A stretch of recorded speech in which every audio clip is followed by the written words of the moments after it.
Hello friends, नमस्कार। एक बार फिर स्वागत है आपका अपने YouTube channel GS exam solution में। दोस्तों, आज के इस वीडियो में हम SSC CHSL CGL MTS Delhi police constable के लिए जो 2023 में एग्जाम होने वाला है, इसके लिए मॉक टेस्ट लेके आए। और ये जो मॉक टेस्ट है जीके जीएस का है। और आज का जो यह सीरीज़ है 18वें नंबर की सीरीज़ है। और दोस्तों, इस सीरीज में खासियत है कि सभी टॉपिक से क्वेश्चंस आए हैं और प्रीवियस ईयर के क्वेश्चन भी इसमें सम्मिलित हैं। ठीक है, तो आप इस टेस्ट सीरीज़ को ज्वाइन कर सकते हैं। सीधे सीधे आप जाएंगे यूट्यूब पे और जाके सर्च करिए जीएस एग्जाम सॉल्यूशन, और उसमें जाके आप देखेंगे तो ऑलरेडी प्लेलिस्ट बना हुआ है SSC CHSL CGL MTS Delhi police के लिए। ठीक है, तो आप ज्वाइन कर सकते हैं और डेली आप 12 बजे हमसे जुड़ सकते हैं। ठीक है, दिन में 12 बजे आपको क्लास दी जाएगी इसकी, तो आप साथ में जुड़ सकते हैं। चैनल को ज़्यादा से ज़्यादा शेयर करिएगा और कमेंट करके जरूर बताइएगा आपको वीडियो कैसी लगी। तो चलिए आज के प्रश्नों को देखेंगे। दोस्तों, आज के जो इम्पोर्टेंट और महत्वपूर्ण प्रश्न है आपके सामने पहला क्वेश्चन आ गया है कि ज्ञानपीठ पुरस्कार जो है किस क्षेत्र में दिया जाता है।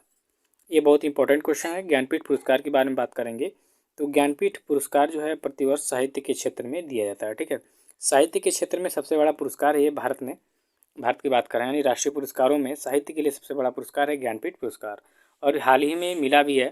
ठीक है, तो जो ज्ञानपीठ पुरस्कार है आपके साहित्य के क्षेत्र में दिया जाता है। चलिए दूसरे नंबर के क्वेश्चन को देखेंगे कि भारत रत्न जो है प्राप्त करने वाली प्रथम भारतीय महिला कौन थी। तो दोस्तों, भारत रत्न प्राप्त करने वाली भारत की जो प्रथम महिला थी वो थी इंदिरा गांधी, इन्हीं के।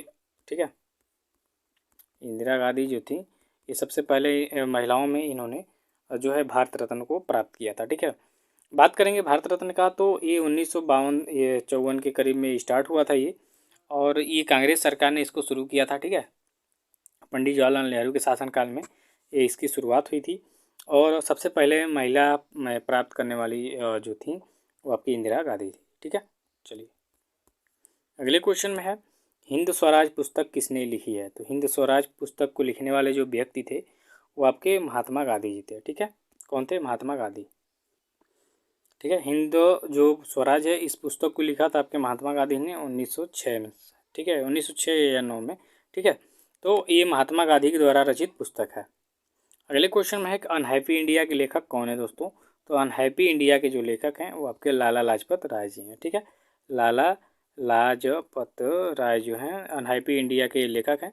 और ये बहुत इंपॉर्टेंट क्वेश्चन है क्योंकि बहुत बार आपके एसएससी के एग्जामों में पूछा हुआ है। ठीक है, तो याद रखिएगा कि अनहैप्पी इंडिया के जो लेखक हैं लाला लाजपत राय हैं। विकल्प आपका जो डी होगा इसका राइट आंसर हो जाएगा।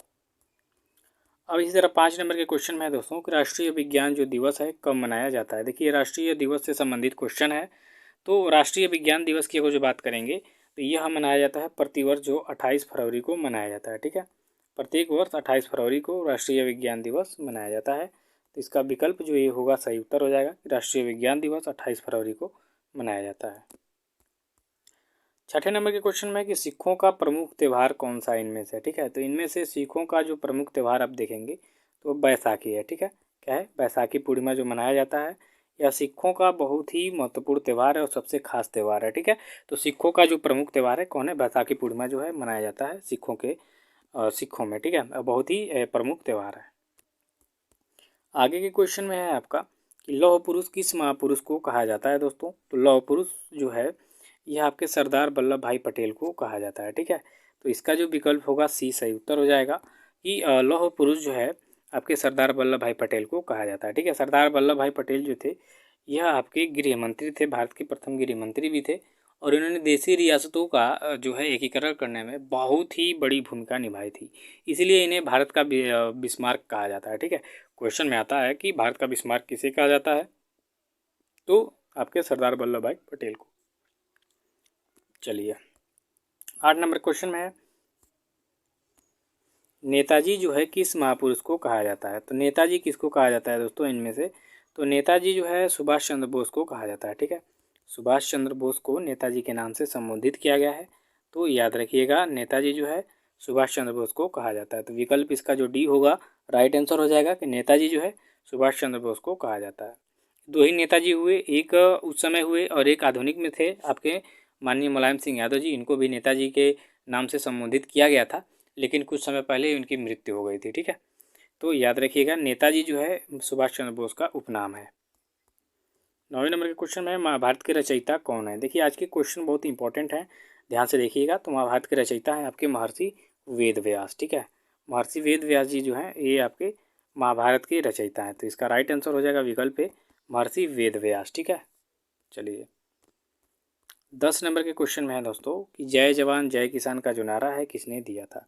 तो जय जवान जय किसान का जो नारा है लाल बहादुर शास्त्री के द्वारा दिया गया था। जब भारत पाकिस्तान और चीन का युद्ध हुआ था उस समय ये लाल बहादुर शास्त्री के शासनकाल में हुआ था। तो इन्होंने ही जय जवान जय किसान का नारा दिया था और ये बहुत ही विषम परिस्थितियों में इन्होंने ये नारा भी दिया था, क्योंकि उस समय जो है अमेरिका ने गेहूं का निर्यात भी रोक दिया था भारत के लिए। तो बहुत ही उस समय विपत्ति आ गई थी भारत के ऊपर, समझ लीजिएगा। ठीक है, तो उस विपत्ति से उबारने का काम आपके उस समय के जो वर्तमान प्रधानमंत्री थे माननीय लाल बहादुर शास्त्री जी, इन्होंने प्रयास किया। ठीक है, तो जय जवान जय किसान का नारा जो है लाल बहादुर शास्त्री के द्वारा दिया गया है। अब 11 नंबर के क्वेश्चन में है दोस्तों, संविधान सभा का अस्थाई अध्यक्ष कौन थे। तो संविधान सभा के अस्थाई अध्यक्ष की बात करेंगे तो डॉक्टर राजेंद्र प्रसाद जो है ये आपके अस्थाई अध्यक्ष थे। और अस्थाई अगर जो पूछेगा तो सच्चिदानंद सिन्हा होंगे।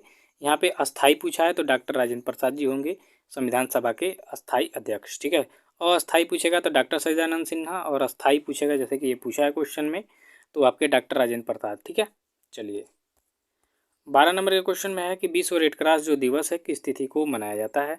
तो प्रत्येक वर्ष विश्व रेड क्रॉस जो दिवस है वो 8 मई को मनाया जाता है। इसका सही उत्तर होगा विकल्प डी आपका, कि विश्व रेड क्रॉस जो दिवस है प्रत्येक वर्ष 8 मई को मनाया जाता है। 13 नंबर के क्वेश्चन में है कि सूर्योदय का देश जो है किसे कहा जाता है मित्रों। तो सूर्योदय का देश जो है जापान को कहा जाता है। ठीक है, जापान को सूर्योदय का देश जो है कहा जाता है। तो इसका सही उत्तर हो जाएगा आपका विकल्प ए, कि सूर्योदय का जो देश है वो आपके जापान को कहा जाता है। ठीक है, चलिए 14 नंबर के क्वेश्चन में दोस्तों कि ओणम जो है किस राज्य का प्रमुख त्यौहार है। तो दोस्तों ओणम जो है यह केरल का एक प्रसिद्ध त्यौहार है। ठीक है, तो इसका राइट आंसर हो जाएगा विकल्प बी, ओणम जो है केरल का प्रमुख त्यौहार है।